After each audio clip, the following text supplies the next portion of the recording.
नमस्कार दोस्तों, स्वागत है आप सभी का आज के मुख्य समाचार के इस वीडियो में, जहां हम आपके लिए हर दिन लेकर आते हैं देश और दुनिया की तमाम बड़ी खबरें। एक एक करके सभी बड़ी खबरों के बारे में आपको सटीक जानकारी देंगे। बस आप इस वीडियो के साथ अंत तक बने रहें। साथ ही आपसे एक छोटी सी रिक्वेस्ट है कि मुझे इस वीडियो को बनाने में बहुत मेहनत लगती है, तो इस मेहनत के लिए वीडियो पर एक लाइक जरूर कीजिएगा। साथ ही वीडियो के नीचे दिए गए इस लाल बटन को दबाकर चैनल को सब्सक्राइब कीजिए और इस घंटी को भी दबाइए ताकि आपको दिन भर की बड़ी खबरों की जानकारी लगातार मिलती रहे।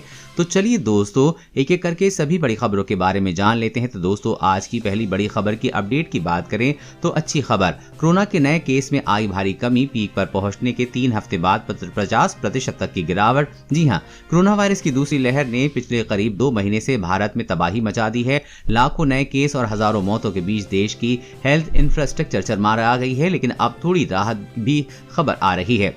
ताजा आंकड़े पर नजर डालें तो ऐसा लग रहा है कि कोरोना की दूसरी लहर अब थम रही है। पिछले 3 हफ्ते से लगातार हर रोज कोरोना के नए केस में कमी आ रही है। इस दौरान 7 दिनों के औसत केस पर नजर डालें तो ये 50% तक कम हो गई है। कोरोना की पीक 8 मई को देखने को मिली थी। इस दिन 3,91,000 केस सामने आए थे, लेकिन कल नए केस की संख्या 2 लाख रही, यानी पीक के दिन के मुकाबले 50% कम है। अगर कोरोना की पहली और दूसरी लहर की तुलना की जाए तो इस बार सिर्फ 3 हफ्तों में नए केस में 50% तक की कमी आ गई है, जबकि पिछले साल इससे करीब 6 हफ्ते लगे थे। कोरोना से मरने वालों की संख्या में भी कमी आई है। 7 दिनों के औसत मौत की संख्या पर नजर डालें तो ये 18% तक गिर गई है, यानी कि हम ये कह सकते हैं कि कोरोना की दूसरी लहर तेजी से कम हो रही है। और अगली बड़ी खबर की बात करें तो एसबीआई ग्राहकों के लिए खुशखबरी, अब नॉन मेट्रो शहरों के एटीएम में जितना मर्जी करो विड्रॉल नहीं लगेगा कोई चार्ज। जी हां, देश का सबसे बड़ा सरकारी bank state bank of India इस महामारी में अपने सभी ग्राहकों को भरपूर सुविधाएं दे रहा है। बैंक ने नए नियम लागू कर दिए हैं, जिसमें ग्राहकों द्वारा एक दिन में कैश निकालने की सीमा को बढ़ा दिया गया है। एसबीआई के नियमों के अनुसार ग्राहक अपने नजदीकी ब्रांच में जाकर अपने अकाउंट से 25,000 रुपए तक रोज निकाल सकेंगे। इस प्रक्रिया को करने के लिए बैंक में आपको विड्रॉल फॉर्म भरना होगा, जो बैंक में ही आपको मिल जाएगा। वहीं एसबीआई 1 महीने में अपनी सेविंग अकाउंट ग्राहकों को 8 मुफ्त लेन देन की सुविधा देता है। इसमें 5 एसबीआई एटीएम और 3 दूसरे बैंक के एटीएम की ट्रांजैक्शन शामिल हैं। इसके अलावा नॉन मेट्रो शहरों में 10 फ्री एटीएम ट्रांजैक्शन की सुविधा मिलती है। इसमें 5 लेन देन एसबीआई की ओर से किए जाते हैं, जबकि 5 दूसरे बैंकों के एटीएम से करने की छूट है। लेकिन अब एसबीआई ग्राहक नॉन मेट्रो शहरों के एटीएम से जितने मर्जी विड्रॉ कर सकते हैं। ग्राहकों को अब कोई भी एक्स्ट्रा चार्ज नहीं देना होगा। और अगली बड़ी खबर की बात करें तो वुहान की लैब से निकला था कोरोना वायरस, सबूतों से हुआ साफ। कोरोना वायरस अब चीन बुरी तरह से फंसता चला जा रहा है। पहले ये शक था कि महामारी फैलाने वाला ये वायरस चीन ने बनाया, लेकिन अब इसके पुख्ता सबूत सामने आ रहे हैं। दुनिया के 2 प्रख्यात वैज्ञानिकों ने सबूत के साथ कहा है कि वुहान की लैब में वायरस तैयार किया गया। ब्रिटिश और नॉर्वे के वैज्ञानिक ने सभी पहलुओं की पड़ताल के बाद कहा कि वुहान इंस्टीट्यूट ऑफ वायरोलॉजी की बायोसेफ्टी लेवल 4 लैब में ही कोरोना वायरस के मूल स्वरूप को बदलकर उसे अत्याधुनिक संक्रामक बनाया गया। डेली मेल की एक खबर के अनुसार दोनों वैज्ञानिकों ने अपनी स्टडी में कहा है कि अब महामारी फैल गई तो चीनी वैज्ञानिकों ने सबूत मिटाने का काम किया। चीनी वैज्ञानिकों ने रिवर्स इंजीनियरिंग के जरिए वायरस को बदलने की कोशिश की ताकि ऐसा लगे कि यह वायरस चमगादड़ से विकसित हुआ है। इस वैज्ञानिकों ने कहा है कि वुहान लैब में जानबूझकर डाटा को नष्ट कर दिया गया है, इसे छिपाया गया है और गायब कर दिया गया है। जिन वैज्ञानिकों ने आवाज उठाई उन्हें चीन ने या तो चुप करा दिया है या फिर गायब करा दिया है। दोस्तों, आपकी इस पर क्या राय है, नीचे कमेंट करके जरूर बताइएगा। और अगली बड़ी खबर की बात करें तो पीएम मोदी का बड़ा ऐलान, कोरोना से अनाथ हुए बच्चों को पीएम केयर से दिया जाएगा 10 लाख का फंड। जी हां, कोरोना संक्रमण को देखते हुए प्रधानमंत्री नरेंद्र मोदी ने एक बड़ा ऐलान किया है। पीएम मोदी ने कहा कि कोरोना महामारी के कारण अनाथ हुए बच्चों को पीएम केयर्स फॉर चिल्ड्रंस योजना के तहत मदद दी जाएगी। ऐसे बच्चों को 18 साल की उम्र में स्कॉलरशिप और 23 साल की उम्र में पीएम केयर्स से 10 लाख रुपए का फंड मिलेगा। इस बात की जानकारी पीएम कार्यालय द्वारा दी गई है। पीएमओ ने बताया है कि कोरोना के चलते जिन बच्चों ने अपने माँ बाप को खो दिया है उन्हें एजुकेशन के लिए लोन की सुविधा दी जाएगी। इस लोन पर ब्याज का भुगतान पीएम केयर फंड से लिया जाएगा। इसके अलावा पीएम ने आयुष्मान भारत योजना के तहत 18 साल तक के बच्चों को 5 लाख रुपए का मुफ्त स्वास्थ्य बीमा देने की घोषणा की है, जिसके प्रीमियम का भुगतान पीएम केयर्स फंड से द्वारा किया जाएगा। और अगली बड़ी खबर की बात करें तो कोरोना से बचाव के सबसे बड़े अस्त्र सैनिटाइजर के 60% सैंपल फेल। जी हां, कोरोना काल में संक्रमण में बचाने के लिए सरकार ने जोर शोर से मास्क और सैनिटाइजर के इस्तेमाल का प्रयास किया था और प्रचार किया था। वहीं कालाबाजारी और नकली सामान बेचने वालों ने इसे आपदा के अवसर के रूप में इस्तेमाल करना शुरू कर दिया। देश में 200 से ज्यादा ब्रांड के सैनिटाइजर बिक रहे हैं, लेकिन असली और नकली की पहचान कर पाना मुश्किल है। खाद्य एवं औषधि विज्ञान के सैनिटाइजर को जो सैंपल लिए उसमें से 60% फेल हो गए हैं।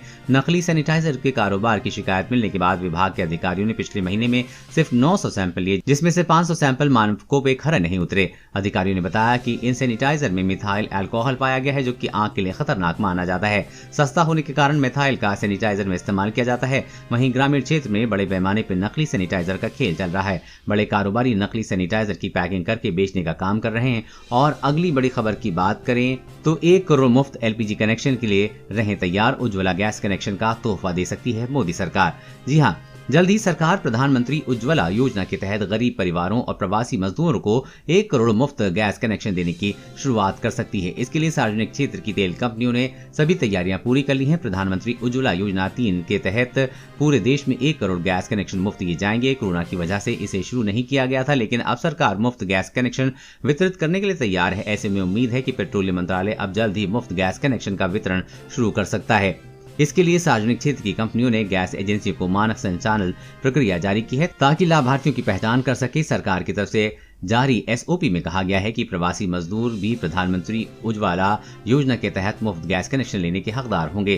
प्रवासी मजदूरों को पते के दस्तावेज की जगह शपथ पत्र जमा करना होगा। संबंधित अधिकारी जांच के बाद कनेक्शन जारी कर सकते हैं। और अगली बड़ी खबर की बात करें तो वियतनाम में मिला हवा में तेजी से फैलने वाला कोरोना का नया वेरिएंट पहले वालों से ज्यादा खतरनाक। जी हाँ, वियतनाम में कोरोना वायरस का एक नया वेरिएंट मिला है, जो हवा में तेजी से फैलता है। ये अन्य देशों में पाए गए कोविड वेरिएंट का मिला जुला स्वरूप है। इस बात की जानकारी यहाँ की स्थानीय मीडिया ने दी है। वियतनाम में एक बार फिर वायरस के मामले तेजी से बढ़ रहे हैं, लेकिन इसी बीच अब यहां मिले नए वेरिएंट ने एक बार फिर दुनिया की चिंता बढ़ा दी है। वियतनाम के स्वास्थ्य मंत्री ने राष्ट्रीय स्तर पर हुई बैठक में कहा है कि हमें एक नया वेरिएंट मिला है। उन्होंने बताया कि वेरिएंट तेजी से हवा में फैलता है, जो पहले की तुलना में अधिक घातक है। इसका जेनेटिक कोड जल्द उपलब्ध होगा। हालांकि उन्होंने ये भी नहीं बताया कि इस समय देश के भीतर इस वेरिएंट के कितने मामले हैं, लेकिन इतना जरूर कहा गया है कि जल्दी वियतनाम जेनेटिक स्ट्रेन को लेकर घोषणा करेगा। और अगली बड़ी खबर की बात करें तो 1 जून से महंगा हो जाएगा हवाई सफर। जानिए आपकी जेब पर कितना पड़ेगा बोझ। जी हाँ, 1 जून से हवाई सफर महंगा हो जाएगा। एविएशन मंत्रालय ने डोमेस्टिक एयरलाइंस को हवाई किरायों को बढ़ाने की मंजूरी दी है। 1 जून से हवाई सफर करने पर 15% तक ज्यादा किराया देना होगा। दरअसल कोविड की दूसरी लहर के दौरान घटते हवाई मुसाफिरों के साथ एविएशन मंत्रालय ने एयरलाइंस के नेटवर्क कैपेसिटी में भी कटौती का फैसला किया है। कोरोना की दूसरी लहर का असर हर जगह पड़ता दिख रहा है। अगर आप हवाई यात्रा करने वाले हैं तो ज्यादा किराया देने के लिए तैयार रहिए। जून से हवाई किराए में 15% तक बढ़ोतरी हो जाएगी। एविएशन मंत्रालय ने घरेलू एयरलाइंस को इसी की मंजूरी दे दी है। वहीं कोरोना की दूसरी लहर और हवाई यात्रियों की कम होती संख्या को देखते हुए सरकार ने एयरलाइंस की यात्रियों की क्षमता भी कटौती का फैसला लिया है। और अगली बड़ी खबर की बात करें तो कोविशील्ड की 2 डोज के बाद कोवैक्सीन भी ले रहे हैं लोग। डॉक्टर बोले पता नहीं शरीर में क्या होगा। जी हाँ, भारत में टीकाकरण कार्यक्रम के बीच नई परेशानी ने दस्तक दी है। डॉक्टर्स के सामने ऐसी कई मामले आए हैं जहां लोग कोविशील्ड के 2 डोज लेने के बाद कोवैक्सीन भी लगवा रहे हैं। बताया जा रहा है कि लोग इसके लिए अलग अलग फोन नंबर और आईडी का इस्तेमाल कर रहे हैं। वहीं एक्सपर्ट ने चिंता जाहिर की है कि दोनों वैक्सीन शरीर को मिलने पर क्या प्रतिक्रिया होगी, इस बात की जानकारी नहीं है। कर्नाटक के कोविड टेक्निकल एडवाइजरी कमेटी के सदस्य डॉक्टर वी रवि का कहना है कि ये शुद्ध लालच है। उन्होंने कहा कि इस तरह से वो वैक्सीन और दूसरे के कोविड से सुरक्षित होने के मौके छीन रहे हैं। एक बड़ी चूक है, लोगों को ऐसा नहीं करना चाहिए। उन्होंने कहा कि हमें यह भी नहीं मालूम कि अब दोनों वैक्सीन शरीर के अंदर मिल जाएंगी तो क्या होगा। और अगली बड़ी खबर की बात करें तो चलिए दोस्तों फटाफट जान लेते हैं आज के ताजा मौसम समाचार अपडेट के बारे में। तो आपको बता दें कि अगले 3 दिनों तक देश में 12 राज्यों में होगी भारी बारिश। दिल्ली का मौसम रहेगा सुहाना, राजस्थान में चलेगी लू। जी हां, देश में अधिकतर राज्य पिछले कई दिनों से गर्मी से तप रहे हैं। राजधानी दिल्ली में तो पारा 40 पार चला गया है। वहीं यास तूफान ने बंगाल, उड़ीसा, बिहार सहित झारखंड में भारी तबाही मचाई है। भले ही ये तूफान अब तटों के टकराने के बाद कमजोर हो गया हो, लेकिन चक्रवात प्रभावित राज्यों में टकराव जारी है। वहीं दिल्ली वासियों को अब गर्मी से राहत मिल सकती है। भयंकर गर्मी का सामना कर रहे दिल्ली के लोगों को अगले 3 दिन तक गर्मी से राहत मिलेगी। दिल्ली एनसीआर के कई इलाकों में बादल छाए रहेंगे, जिससे कि मौसम सुहाना रहेगा। मौसम विभाग के मुताबिक आज से 3 दिन तक गरज के साथ हल्की बारिश दिल्ली में दर्ज हो सकती है। वहीं यूपी हरियाणा में बारिश का पूर्वानुमान है। रिपोर्ट के मुताबिक पाकिस्तान अफगानिस्तान से आने वाले पश्चिमी विक्षोभ फिर सक्रिय हो रहा है। इसके असर से पर्वतीय राज्यों में ऊंचाई वाले क्षेत्रों में बर्फबारी और निचले क्षेत्रों में बारिश होने की संभावना है। मीडिया रिपोर्ट के मुताबिक तक अगले 24 घंटे में मानसून केरल पहुंच जाएगा, जिसके चलते ये केरल तथा कर्नाटक में भारी बारिश शुरू हो जाएगी। वहीं झारखंड, बिहार, बंगाल समेत पूरे पूर्वी भारत में जारी बारिश में कमी हो सकती है। वहीं पंजाब, हरियाणा, उत्तर प्रदेश के कुछ हिस्सों में गरज चमक के साथ बारिश होने की संभावना है। अगले 24 घंटे के दौरान मौसम का हाल कैसा रहेगा, तो आपको बता दें कि केरल, तटीय कर्नाटक और अंडमान और निकोबार द्वीप समूह में हल्की से मध्यम बारिश के साथ 1-2 स्थानों पर भारी बारिश हो सकती है। विदर्भ, मराठवाड़ा, मध्य महाराष्ट्र, दक्षिण कोंकण और गोवा, आंतरिक कर्नाटक, असम, मेघालय और अरुणाचल प्रदेश में हल्की से मध्यम बारिश के साथ 1-2 स्थानों पर तेज बारिश हो सकती है। शेष पूर्वोत्तर भारत, पश्चिम बंगाल में कुछ हिस्सों में, बिहार, उत्तर पूर्वी उत्तर प्रदेश, लक्षद्वीप, दक्षिण पश्चिम और दक्षिण मध्य प्रदेश में हल्की से मध्यम बारिश हो सकती है। पश्चिम हिमाचलीय, तटीय आंध्र प्रदेश, तेलंगाना और तमिलनाडु में हल्की बारिश के साथ 1-2 स्थानों पर मध्यम बारिश हो सकती है। पंजाब, हरियाणा, राजस्थान और दिल्ली में 1-2 स्थानों पर हल्की बारिश के साथ धूल भरी आंधी और गरज के साथ छींटे पड़ सकती हैं। दोस्तों, आज की खबरों में बस इतना ही। इसी तरह हर रोज काम की खबरें जानने के लिए आप हमेशा हमारे साथ जुड़े रहें। हमारे साथ जुड़ने के लिए वीडियो के नीचे दिए गए इस लाल बटन को दबाएं और साथ ही इस घंटी को भी दबाइए ताकि आपको हर खबर की सटीक जानकारी मिल सके। जय